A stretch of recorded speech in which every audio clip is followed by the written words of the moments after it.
Yeah. So Gurudev Kripa Bindu Diya, that bhajan hai na, just that bhajan itself. If we are singing in the proper mood that Srila Bhaktivinoda is teaching us, is showing us, just that proper mood, and he is invoking blessings. He is seeking blessings to different personalities in that bhajan. So if you're just cultivating that mood and serving that personalities that he's mentioning in that bhajan, with that mood, if we are able to chant the holy name, that will get us to Nishtha and Ruchi.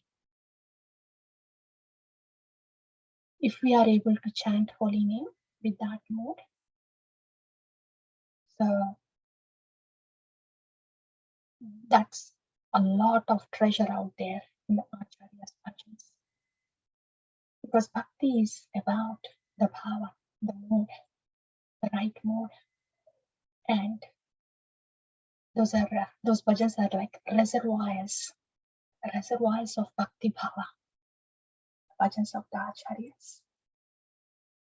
Sarva Vedanta Saram hi Srimad Bhagavatam Uchyate. If Srimad Bhagavatam is the Sara of all the Vedanta, the bhajans of Acharyas is the Sara of all the Bhakti Rasa. All that we are trying to do in Bhakti, the sadhana Bhakti, is to get to Raga Bhakti. Raga Bhakti is to get to Bhava Bhakti. And all that is so condensedly given in the bhajans of Acharyas. Please forgive me, I'm just again and again getting caught up at the Acharya bhajans, just seeing how rich they are. Yeah. You have to forgive me. I always feel like, in the announcement, I say Krishna Katha from 8 to 9. I feel like, do I have to change that to 8 to 9:30? Because we 8 to 9 kabhi nahi karte. We do until 9:30. So maybe I'll just change to 8 to 9:30. That way I will not feel bad. And whoever can stay until the whole thing, please do. And if you have other services to catch up, you may please go on with them. But yeah, so I will feel better when I say 8 to 9:30 there. So we can plan accordingly. Yeah, we will go ahead start Srimad Bhagavatam. Narayanam namaskrityam naram chaiva narottamam devim saraswatim vyasam tato jayam udhirayet nashta prayeshu abhatreshu nityam bhagavata sevayam bhagavate ruttamaśloke bhaktir bhavati nayeshtikem. Yeah, I'm going to, with no further delay, I will share the screen. But if you step back and see, I don't want to be in a rush. The whole purpose of Bhakti is to get to the right mood. And we did it. We did it through the bhajan, through the lyrics, through glorifying the Acharyas, through acknowledging and cherishing what they are giving to us. Yeah. And now we will move to Srimad Bhagavatam. I will share the screen. Yep, I have it ready here.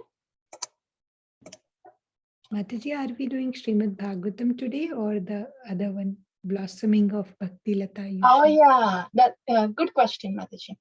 That is a part of Srimad Bhagavatam, but that covers most of the nectar of devotion. So in Srimad Bhagavatam, we are covering the nectar of devotion too. Okay. And it's an important topic. It's an overlapping topic. So we will give it some time because that is our journey, the journey of Bhakti. Okay. So I'll just give you a little overview today, and it will take a few sessions because We'll have more question and answers also to clarify those topics, especially when it comes to Anartha Nivritti. We will have all the questions that we ever had in Bhakti and we will ever have in future also. We'll give all the time that we need. So we will feel better, lighter. Yeah? Okay, Mataji. That's Srimad Bhagavatam. You can see that, right? Srimad Bhagavatam, Canto 1, 2, 3. All right. So far, we have done the first chapter. And that's the first chapter. Just to recap. First chapter had 3 verses about Bhagavatam, about absolute truth and the invitation to Bhagavatam. And then we discussed about the qualifications of the speaker and the qualities of Kali Yuga Jiva, effect of holy name, Krishna Katha, and effect of the association of sadhu. And the 6 questions of the Naimisharanya sages. All of them, they were in the first chapter. Yeah. And in the second chapter, after Suta Goswami takes the Vyasasa, he does the invocation prayers. Yeah, he seeks the blessings of his immediate guru, Sukadeva Goswami, and then sorry, is this being recorded? Take that. Yes, Masterji. Yeah, thank you. I couldn't see it. And then he sought the blessings of Vedavyasa, his Param Guru, and Narnarayan Rishi, Saraswati Devi. So after the invocation prayers, Suta Goswami thanked the audience, all the sages there, because of their questions that are really worthwhile. Why are the questions worthwhile? Because of 2 things. One primary thing is they are related to Krishna, Krishna Samprashna. And when they are related to Krishna, that is automatically Lokamangala. And that's why those questions are very substantial. That's why the speaker is grateful to the audience for those substantial questions. And then he answers to the first 2 questions of the sages. What is the ultimate goal of human life, and what is the saram, Vedanta? What is the saram of all the scriptures? And the answer for those 2 questions is Bhakti. So the glories of Bhakti are described in the second chapter. In the glories of Bhakti, the definition of Bhakti, Yanatma Suprasidati, and what are the byproducts of Bhakti or results of Bhakti, detachment and knowledge, and how can Varnashrama Dharma help in getting to the process of Bhakti when there is some Siddhir Haritoshana. If Varnashrama Dharma is done with some Siddhir Haritoshana to please Lord Hari, then it will be of some use and it will go in the direction of Bhakti. Otherwise, it is just Shramaya Vahi Kevala. And then next topic is stages in Bhakti. This is what we are going to discuss in detail. And after that, in the glories of Bhakti, the last topic is this flow of Bhakti Rasa, of the Jiva, to Bhagavan is meant only to Bhagavan Vasudeva. The flow of Bhakti Rasa of the Jiva is meant only to Bhagavan, not to any Devata or demigod. Vasudeva Parodharma, Vasudeva Paramakha. Vasudeva is the ultimate of everything, and so Bhakti Rasa is meant for Vasudeva. These are all the glories of Bhakti that are present in the second chapter that Suta Goswami was explaining. And in the second chapter, he also talks about the Purusha Avtaras. So that's the second chapter. And now this is where we are. We have finished all this. The definition of Bhakti, byproducts of Bhakti, and Varnashrama leading to Bhakti. And now, today, we are starting the stages in Bhakti. I would call that as progression in flow of Bhakti. Okay. Stages in Bhakti. Stages of Bhakti. Yeah.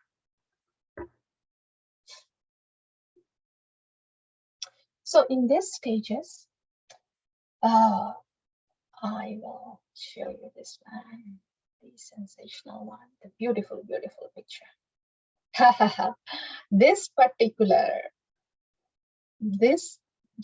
picture is covering almost a major chunk of nectar of devotion and Madhurya Kadambini, and of course Srimad Bhagavatam. Very concise one, but very informative one. So stages of Bhakti. So look at this. This is our heart, the field of the heart. Jivera Swarupoya Krishnera Nityadas. All of us, the Jivas, we are the servants of Krishna, loving servitors of Krishna. But that Bhakti Rasa is present in a very dormant state. It is not absent, but present in a very dormant state. Yeah, like a droplet of that Bhakti Rasa is already present in all of us. All we are trying to do is to make that very teeny little droplet a drop. And then all those drops together to form a stream. All the streams together to form a river. So the river can flow into the ocean. That's what we are trying to do. So we already have a little droplet of Bhakti Rasa within us. But we also have many obstacles that are not letting this, whatever little droplet of Bhakti that is there, flow out. This is our situation now. Yeah, within us is a teeny droplet of Bhakti Rasa, but many walls surrounding that little droplet, which are not allowing that droplet to flow out. Those walls are anardhas. Ana, ardha. Ardha is something wanted, purpose. What is that wanted? What is that purpose? To reciprocate with Bhagavan is the purpose. Right? And ana ardha.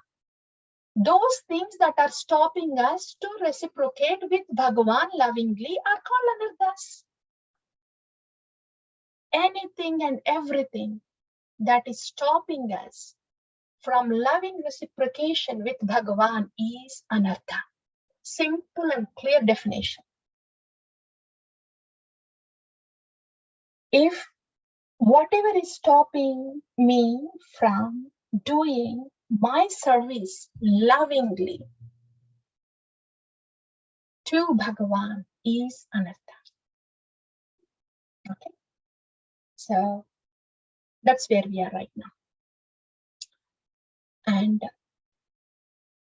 the first thing that happens is, so if we get an invitation from somebody to come to temple or a book distribution, we get a book, or somebody invites us to Bhakti Vriksha, somehow we get to know about Krishna, right? And we will get to those stages elaborately, but I'll just give you a quick picture of this. So that's where we are here, with a little droplet of Bhakti Rasa and many walls of not needed anardhas. Okay, and the first stage that happens when we start bhakti is when we get together. That's little faith, then sadhu sangha, then bhajana kriya, anardha nivritti. This is where all the anardhas come out.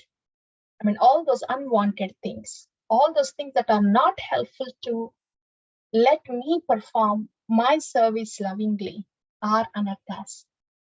And all these anardhas come out. When all these impurities and disturbances and the layers are being washed away, That stage is called Anartha Nivritti. And after all the dirt is washed away and the water is almost clear, then that is Nishta. And when we are able to do bhakti with very little difficulty, very little effort, and we are developing so much of taste in bhakti, that is ruchi. And asakti is there is an abhasa of swarupa. Once swarupa is revealed very vaguely, faintly in the stage of asakti. Then comes the stage of bhava. This is not attainable by sadhana bhakti. There has to be a drop of transcendental mercy that has to come within us. So with the mercy of Krishna, this bhava stage is attained. That's why bhava bhakti is a separate category. From here, from Shraddha to Asakti, this is all sadhana bhakti. Yeah. Then comes the bhava bhakti on its own, because bhava cannot be attained by sadhana.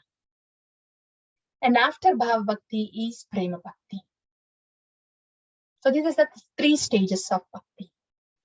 One is sadhana bhakti, from Shraddha to Asakti.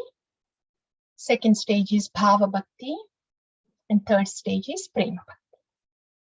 Okay, that's just a general overview. And where are we now?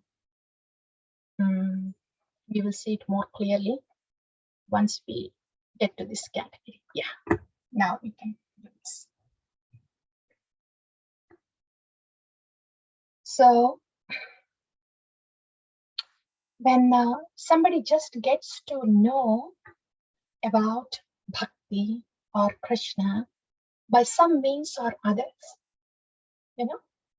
that is satam kripa. Kripa, mercy, satam, of devotees. A devotee was kind enough to give a book to me. A devotee was kind enough to give prasadam, or give me a ride to the temple. Or a devotee was kind enough to extend invitation to Bhakti Vriksha or Krishna Katha. That's how our journey starts, just because some devotee was kind to me. That is Satam Kripa. And after we get to know about this bhakti and Lord Krishna, as we start getting the knowledge of Bhagavad Gita, which is saying that we are part and parcel of Lord Krishna,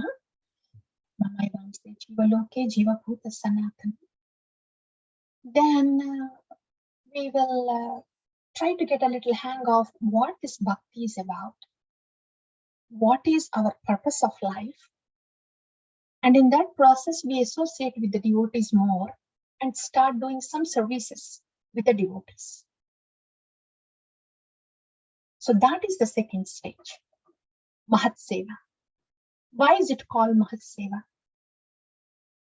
See, whatever service that we are doing, if we are going to the temple and doing some service there, cleaning, cooking, deity service or something, or if we are distributing the books, or if we are facilitating Bhakti Vriksha, or if we are just getting together and doing Krishna Katha like this, all of this is possible just because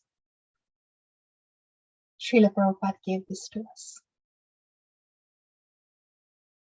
If he didn't give us this process of bhakti, none of us would have known who Krishna is and what bhakti is and how to do bhakti, right?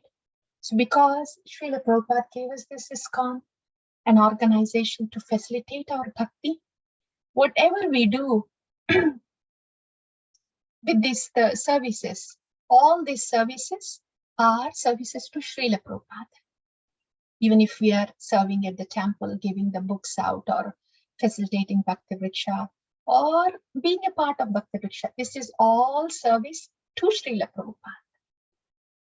That's why it is Mahat Seva, a service to a pure devotee.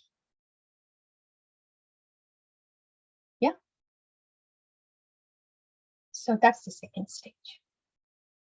And when we start being with the devotees, serving along with them, then with that process of hearing about bhakti and doing the service together, our modes of rajas tamas, even then they would start getting washed off a little bit from then itself, because we are trying to hear and do some service, trying to cultivate that service attitude, right? Because of that, because the modes are being washed away through the service and through the association of devotees, which is indirectly Mahat Seva, whatever we are involved with, that is this process of bhakti, we will start getting some faith in it. It means it just starts making sense to us. Yes, I've been hearing this for a few months, a few years, and it is making sense to me. This process is making sense to me. And when Lord Krishna is saying, Mamaivanse Jiva Loke Jiva Bhuta Sanatana, Manasastani Indriyani Prakriti Sthani Karshati, then we will pause there. Like, what? What did Lord Krishna say? That I am part and parcel of him, but I'm struggling here. So he knows that I'm struggling here with all my miseries and difficulties. I am struggling here, Karshati, because of Manasastani Indriyani, because I'm caught up with my mind and senses. Isn't that my position now? Am I not caught up with this mind and senses? This is Dukkhalayama Sashvatam. But I am part and parcel of Lord Krishna. So what am I doing here? Right? And Lord Krishna says same thing in Bhagavad Gita, right? That Manmana Bhava Mad Bhakto Madhyaji Mam Namaskuru Mame Vaishyasi Satyam Te Pratijani Priyasime. So Lord Krishna, he showed that I am his part and parcel. He clearly brought to my attention that I am struggling with my senses. And he is instructing to get reconnected with him by the process of bhakti. Manmana Bhava Mad Bhakto, become my devotee. So why don't I get connected with Bhagavan again? Why do I have to be in this Dukkhalayama Sashvatam? So I want to get connected with Bhagavan again. That Shraddha gets stronger. And that's when a person would be ready to get committed to the process of bhakti. In the 12th chapter, Lord Krishna says, if you're not naturally thinking of me, then abhyasa yogena yukta mamichaptum dhananjaya. You have to practice. You have to practice cultivating cultivating attachment to me with a desire to attain me. What is that? Cultivating attachment to me is cultivate sadhana bhakti. With what intention? With a desire to attain me, to come to me.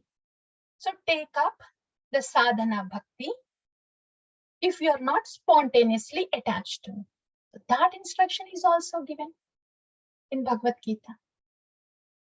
So whoever naturally feels like, why am I waiting?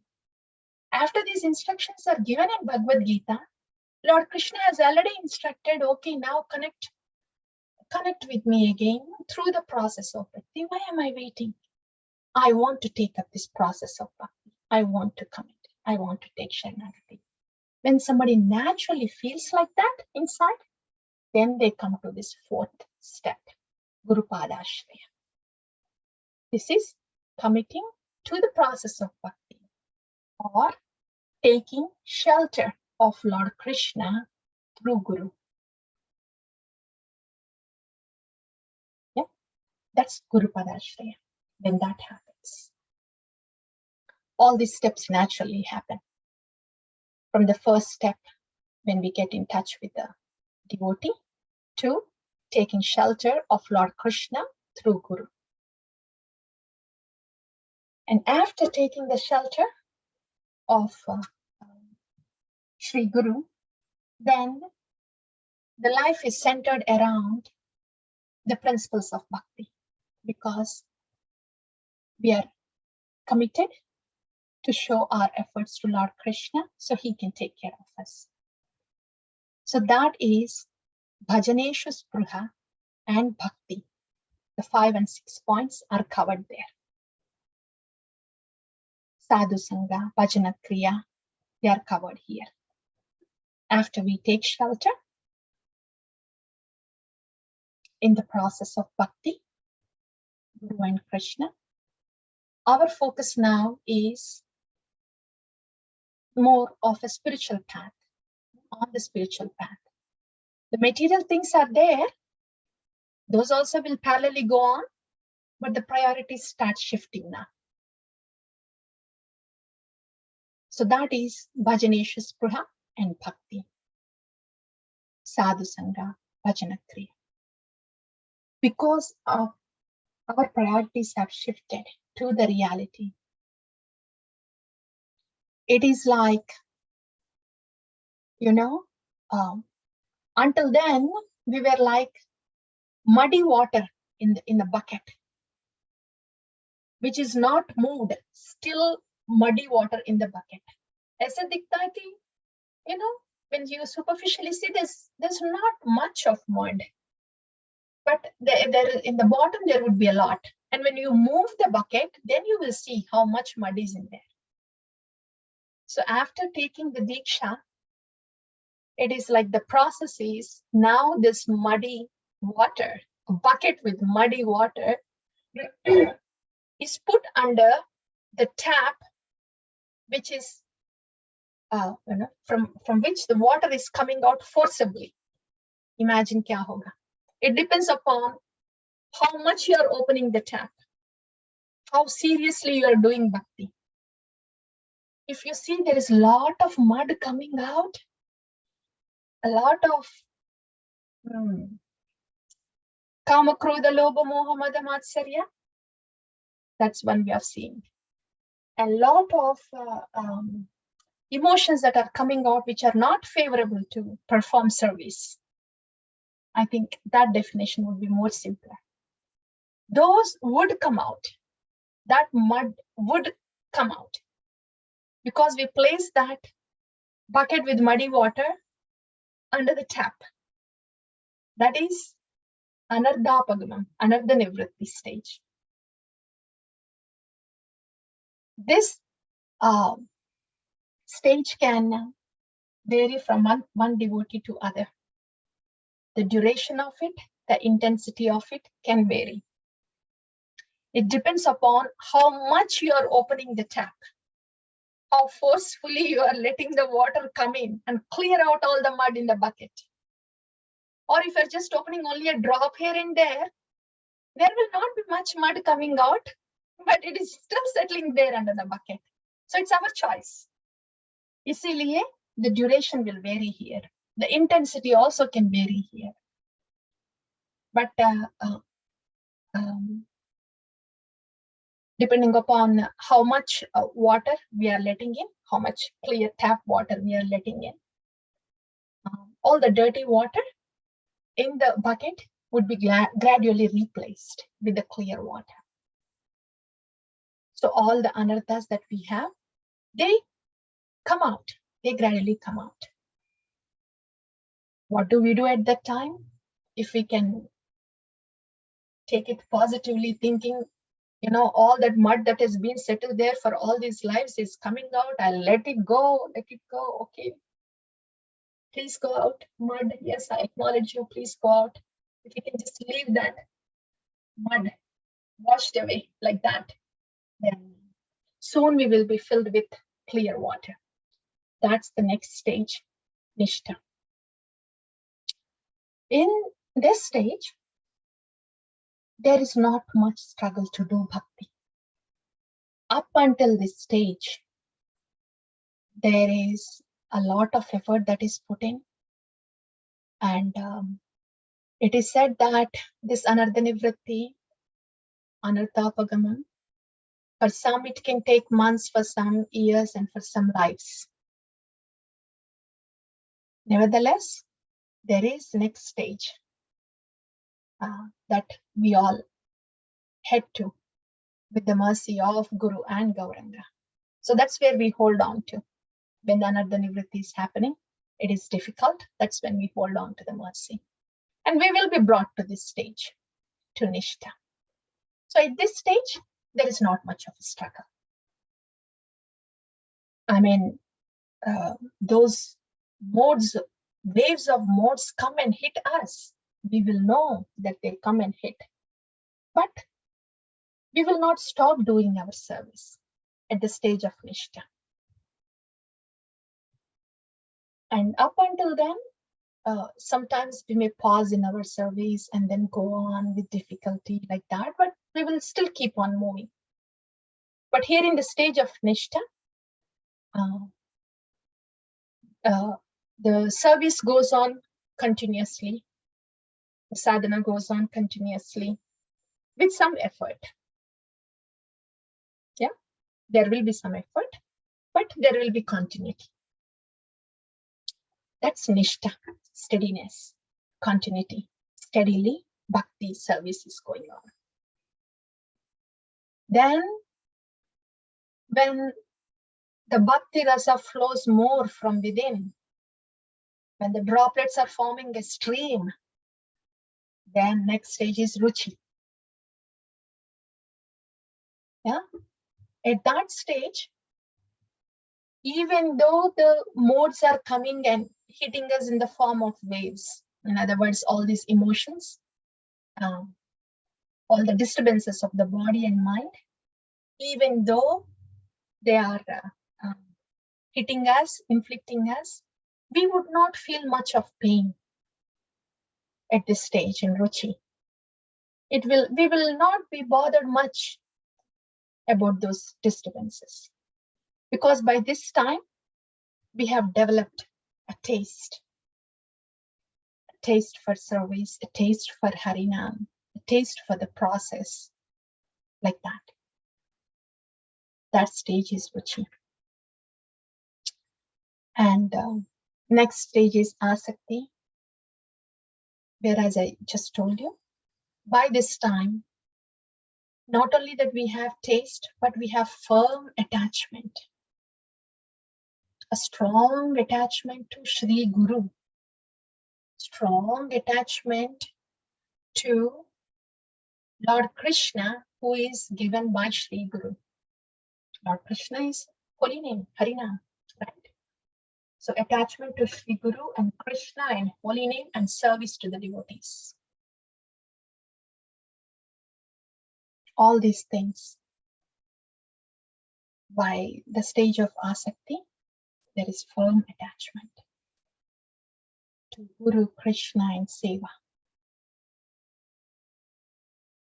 Yeah, and up until then, it is sadhana bhakti.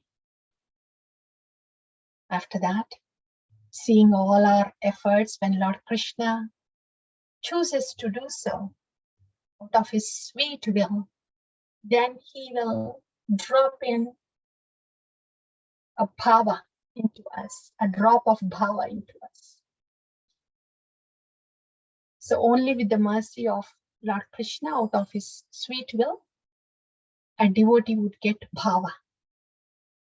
That is bhava bhakti or rati. Yeah. And in that stage,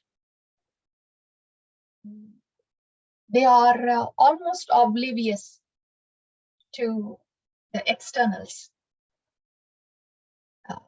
Nothing much of the body bothers them. Mind is not a problem to them anyway, because it's always absorbed in Krishna. And they see Krishna only everywhere. Jahan netra pade, wherever their eyes fall, then they just see Krishna. Premanjana Churita Bhakti Vilochanena. That's the stage. That is Bhava Bhakti. So they sometimes forget they are in the body, but they're still in the body.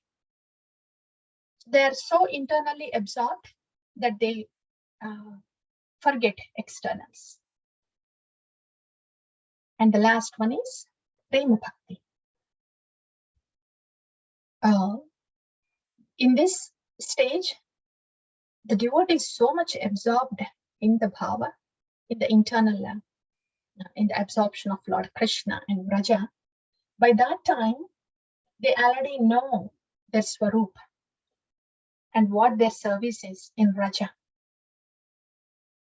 And in the stage of Prema, they want to enter into the Leelas. They already see all the Leelas. They see the Vraja. They see the transcendental personalities. And when they want to enter into the pastimes, then they quit the body and they take birth in a Bhauma Vrindavan. Vrindavan that is present in one of the material planets. In Vrindavan that is present in the material planets. Bhauma Vrindavan. Like we have Vrindavan here near Delhi, geographically. Like that, in every Brahmanda, there is Vrindavan. So the devotee who came to the stage of Prema after quitting the body, wherever he or she is, would enter, would take birth in Vraja, Bhauma Vrindavan. That is, and after taking birth in Vraja, they will get to see Lord Krishna. Right? 10th canto is all about Vrajavasis seeing Krishna. That is Darshana. That stage is Darshana. When they actually see Lord Krishna face to face, that is Darshana. And when they actually serve Krishna, not only seeing Krishna, but serve Krishna in one of the rasas, that is Harir Madhurya Anubhava.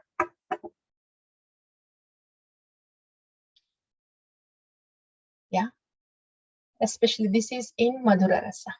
In the other rasas, Sakya Rasas, Vatsalya Rasas, then the reciprocation will be accordingly. So this is our GPS that is given to us by Guru and Gauranga. So we can see where we are at and continue the sadhana bhakti. Call out to them and continue sadhana bhakti under their guidance. Call out to them so we can gradually be moved to the further stages.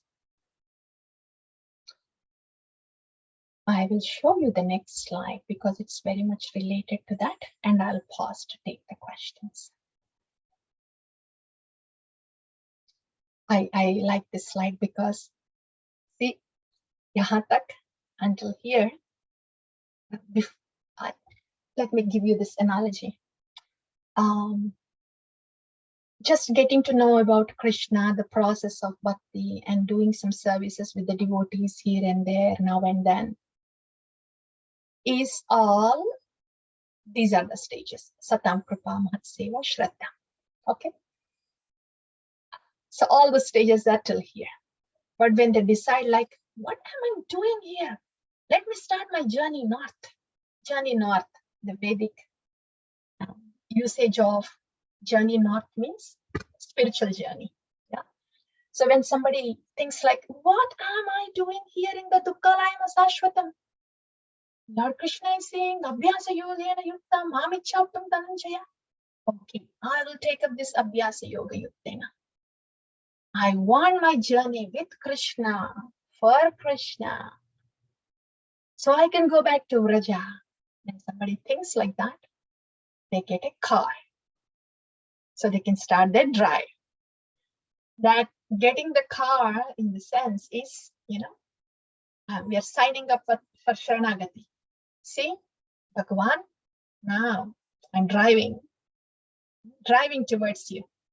Now you show me the path. So that is Sharanagati, to the process of Bhakti. That is Diksha. So that's when our journey starts. Diksha ho gaya, sadhu sangha ho raha hai, bhajan kriya ho raha hai, right? And then one wonderful thing that is happening here is, generally we tend to think this as a negative one, which is anartha nivritti. But one beautiful thing that is happening here is a caterpillar is turning into a butterfly in anartha nivritti.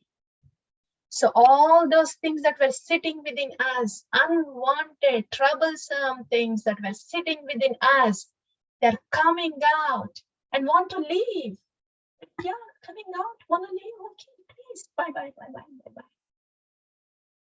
That's anartha nivritti. And oh, by the way, one thing I want to mention, anartha nivritti is not just a single stage here. It starts from here. And it goes on until bhava also. A trace of that may remain at bhava, vasana. Anartha vasana will remain here. Okay? So we don't have to get scared, yes, that stage is coming, anartha nivritti, nothing like that. It is all pervading. But just that sometimes the waves come and hit us more and we get disturbed, then that stage is, where all the unwanted things wants to go out, let them go out.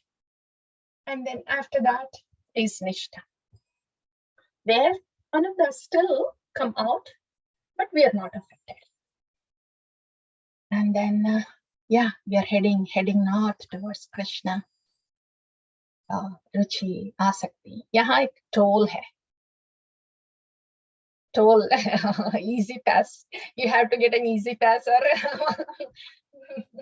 so we will not be able to go further. Yeah. We have to get the ticket from the toll master, the toll booth. Yeah, that's Sri Guru, Lord Krishna through Sri Guru. Yeah, that's Bhava stage.